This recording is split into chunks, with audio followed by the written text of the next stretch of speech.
কুল্লু নাফসিন যায়কাতুল মাউত, এটার ভিতরে এমপি সাহেব এবং হাউসম্যান সাহেব নাই? গভীর মনোযোগ। আত্মীয়তা, ছেলে মেয়েকে সুখ দেওয়ার জন্য, মাকে সুখ দেওয়ার জন্য, বাবাকে সুখ দেওয়ার জন্য, জাতিকে সুখ দেওয়ার জন্য মানুষ কত মেহনত করে। টাকা পয়সা হলে বিল্ডিং করে, মার্কেট করে, সব কিছু করে, নিজের কক্ষটি টাইলস দেয়, ঠাই দেয়, এসি দেয়, ফ্যান দেয়, পাখা দেয়। ফেরেশতারা তখন আলোচনা করে, বাইরে তুই তো এত সুন্দর ঘর করলি, ঘরের ভিতরে টাইলস দিলি, কত সুন্দর সেগুন গাছের পালং বানালি, এসি ফিট করলি, এসিটা আরো না আরো টিকবে 200 বছর, কিন্তু আমরা দেখতেছি মাত্র তোমার হায়াত আছে 2 মাস। কয় মাস? এসি থাকবে 100 বছর, ফাঁকা থাকবে 90 বছর, পালং থাকবে 250 বছর। যিনি এত কিছু করতেছেন ও মাত্র থাকবে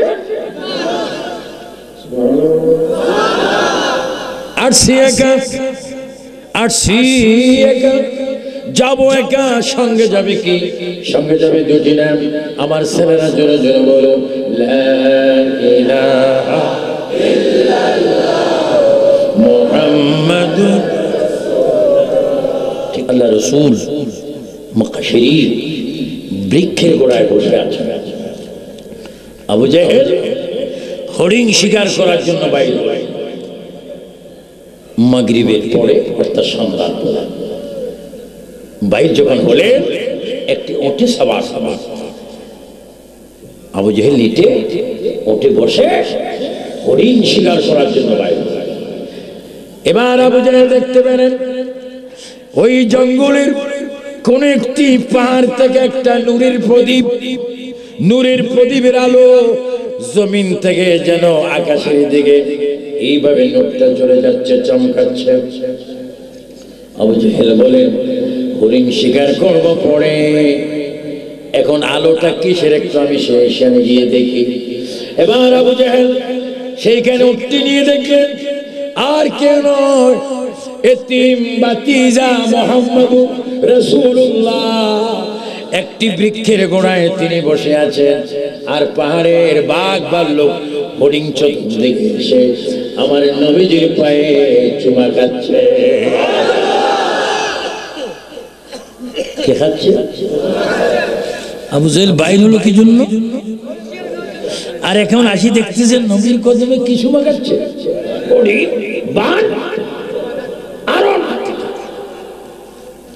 এত বড় জাহেল, তার ব্রেইনে এটা আসলো না কিরে, আমি এত কষ্ট করে যে হরিণ শিকার করার জন্য বাইর হলাম, এখন দেখতেছি এখানে হরিণ আছে, তাও কি মুহাম্মদ সাল্লাল্লাহু আলাইহি ওয়াসাল্লামের কদমে একসাথে চুমা খাচ্ছে।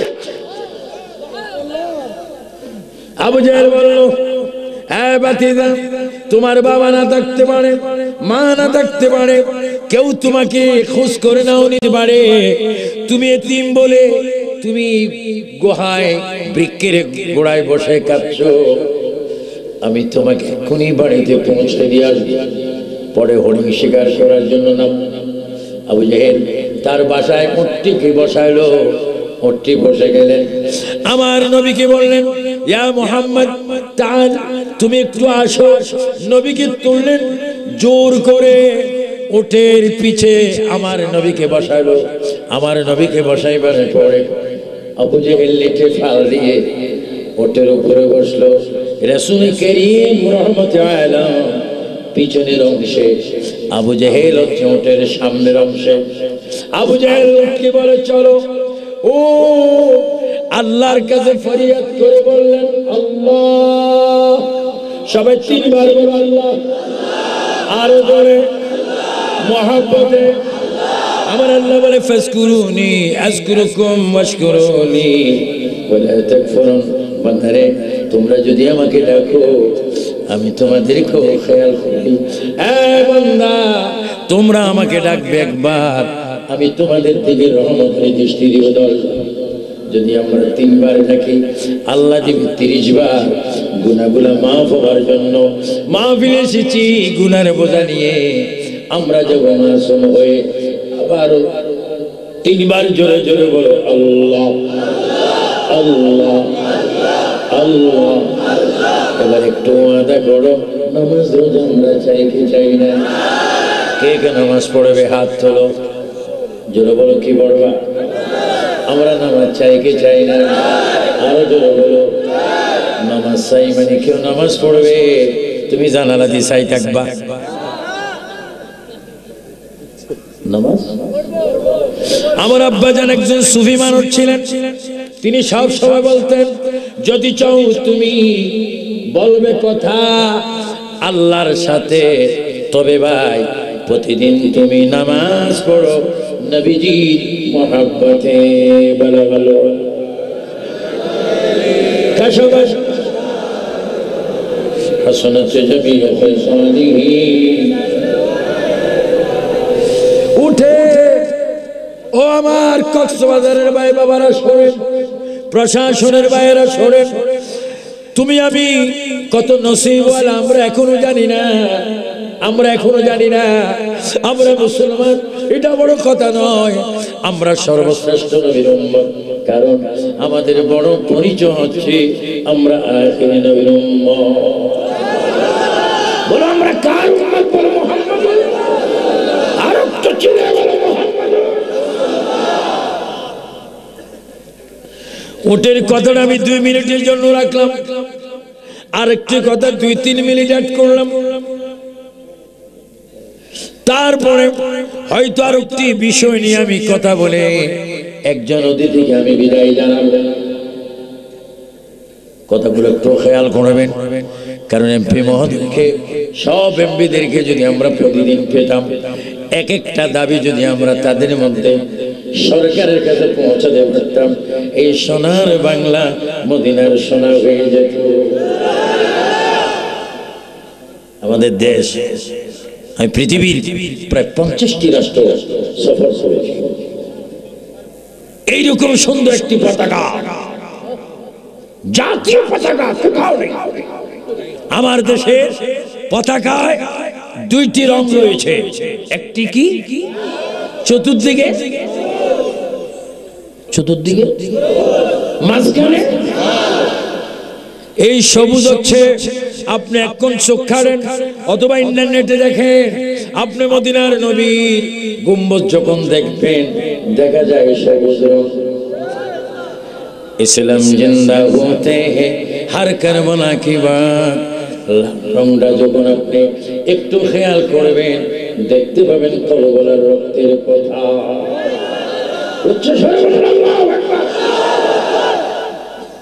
আমরা উম্মতে মুহাম্মাদি বলে সাল্লাল্লাহু। আমার উলামায়ে কেরাম ভাইরা, আলেম ভাইরা আমার সাথে একটু শেয়ার করবেন। আমাদের নবীজির আগে একজন নবী ছিলেন, ওনার নাম ঈসা রাসূলুল্লাহ। নাম কি? উনি এখন ৪র্থ আসমানে। কোথায়? ওনার মার নাম ছিল হযরত বিবি মরিয়ম আলাইহিস সালাম, যার ঘরে আমি 6 রাকাত নফল নামাজ পড়ে আসছি। উনি যে পাত্রে নামাজ পড়েছেন ওই পাত্রে আমি নামাজ পড়ে আসছি। ফিলিস্তিন, ইসরায়েলে হেব্রন শহর থেকে 35 কিলো ইলাল মসজিদ আকসা দিকে হযরত ঈসা আলাইহিস সালাম, ওনার বাড়ির পরে একটা বাড়ি আছে যেখানে সুলাইমান ইসলামের বাড়ি। আবার সুলাইমান ইসলামের বাড়ির ভিতরে 17 হাত লম্বা একটা কবর আছে, যিনি আসমানি 104টি কিতাবের মধ্যে একটি কিতাব পেয়েছেন, জবুর কিতাব, হযরত দাউদ আলাইহিস সালাম, যিনি হাশরের ময়দানে কেরাত করবেন। সুবহানাল্লাহ বলেন। হযরত দাউদ আলাইহিস সালাম, যে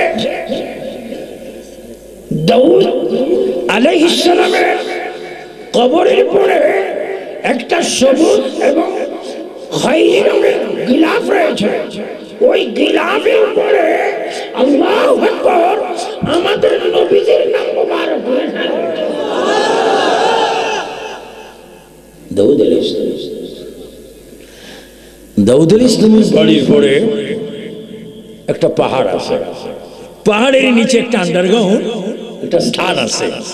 স্থানের ভিতরে বিশ্ববরেণ্য আন্তর্জাতিক ব্যক্তিত্ব, নারী সমাজের অহংকার হযরতে বিবি রাবিয়া বসরির কবর রয়েছে, যার কবরে আতর নিয়ে যাওয়া নিষেধ।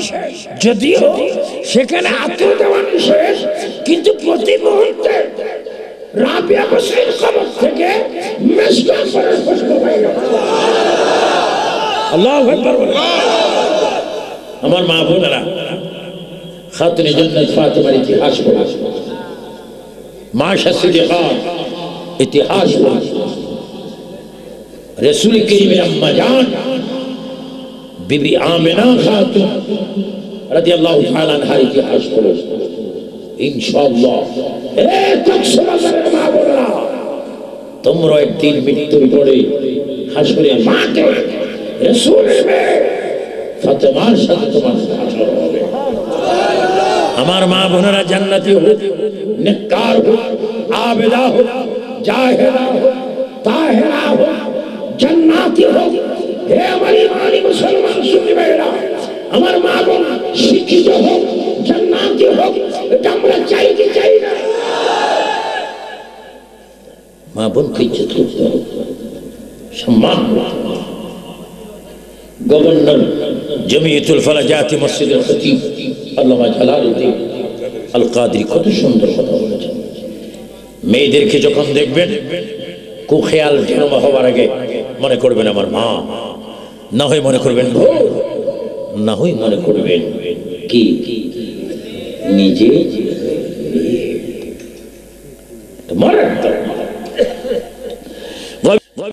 আমরা নবীজির উম্মত। ও কক্সবাজারের ভাইরা, আমার প্রিয় নবীর পূর্বে 570 বছর পূর্বে একজন নবী ছিলেন, যার নাম ছিল ঈসা রূহুল্লাহ। ঈসা নবীর হাতে আল্লাহ কয়েকটি বিশেষ ক্ষমতা দিলেন। নম্বর 1 ক্ষমতা, তিনি মরা মানুষকে যখন তখন চিন্তা করতেন। 2 নম্বর ক্ষমতা, এই যে মানুষের সাদা রোগ হয়, এটাকে কক্সবাজার কি রোগ বলে আমি জানি না, সাদা রোগ, শ্বেত রোগ, আবার পা ফসে যায়, কুষ্ঠ রোগ, এই ধরনের রোগগুলো ঈসা নবী ভালো করতে পারতেন, মরা মানুষকে চিন্তা করতেন। এত ক্ষমতা পাওয়ার পরও ঈসা নবী যেন তার মধ্যে কি অভাব, প্রতিদিন সিজদায় পড়ে কাঁদতেন। আল্লাহ একদিন ডাক দিলেন, ঈসা রূহুল্লাহ, প্রতিদিন কান্দো, কেন কান্দো তুমি তো আমাকে বলো না? ঈসা নবী বলেন, আল্লাহ, এই প্রশ্নটি করার জন্য আমি এতদিন অপেক্ষা ছিলাম, আপনি আমাকে বলছেন আমি কেন কাঁদি? আল্লাহ, আমি কেন কাঁদি আপনি তো ভালো মতো জানেন। আমার আল্লাহ বলে, ঈসা রে, আমি সব কিছু জানি, তারপর তোমার কি যন্ত্রণা, কি অভিযোগ আমাকে বলো, তোমার মুখে আমি শুনবো। ঈসা নবী বলে, আল্লাহ তুমি শুনবানি? কয়ে হে শুনবো। আল্লাহ, আমার থেকে তুমি মৃত মানুষকে জীবিত করার ক্ষমতা নিয়ে যাও, কুষ্ঠরোগ ভালো করার ক্ষমতা নিয়ে যাও, শত্রু ভালো করার ক্ষমতা নিয়ে যাও। আয় আল্লাহ, আমার উপরে তুমি ইনজিল কিতাব দিয়েছো, ওই ইনজিল কিতাবটা তুমি নিয়ে যাও, আমি বড় খুশি হব। আল্লাহ বলে, ঈসা রে, সব যদি নিয়ে যাই তুমি কিভাবে খুশি হবে? আল্লাহ, আমি বেশি বেশি খুশি হব যদি আমাকে তুমি আখির জামানার নবীর উম্মত বানাও।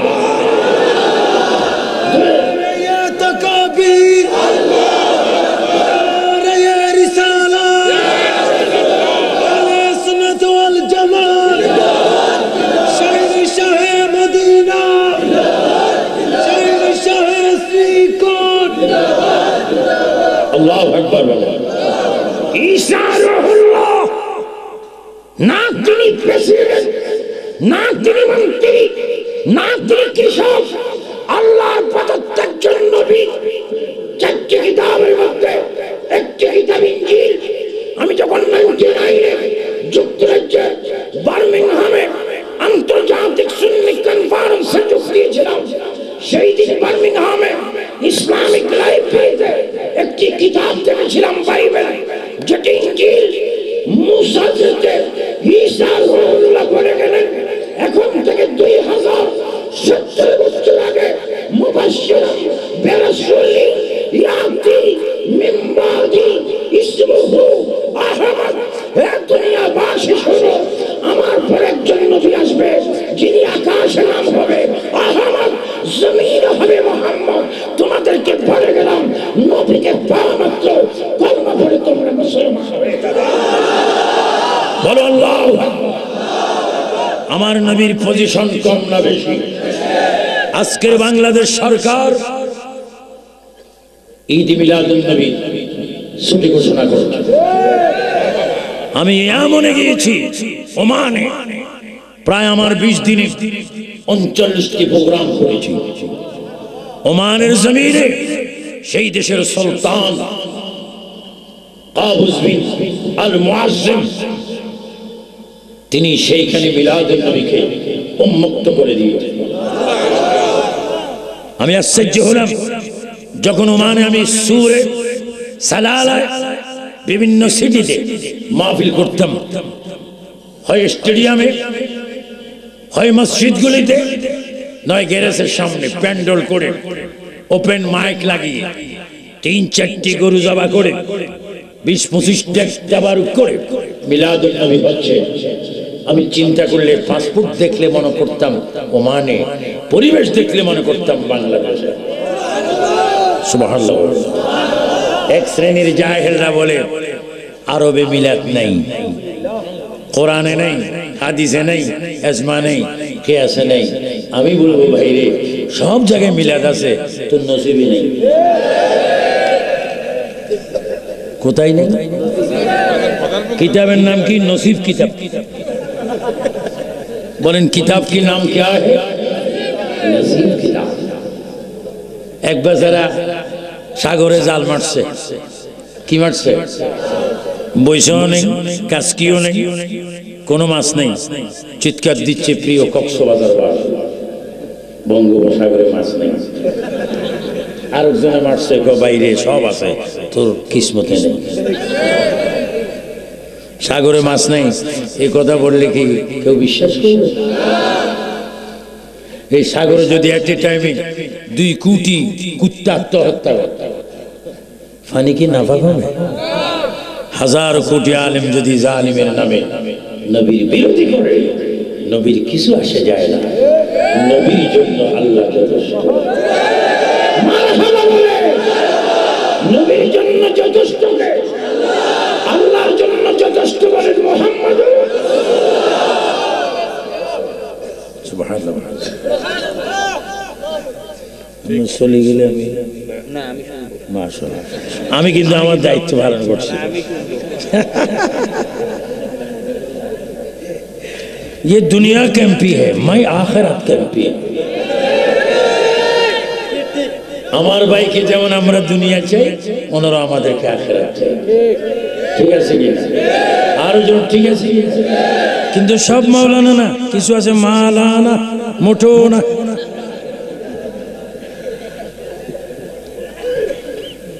যারা নবীকে নবীর মতো মানবে তারা পরিপূর্ণ মাওলানা।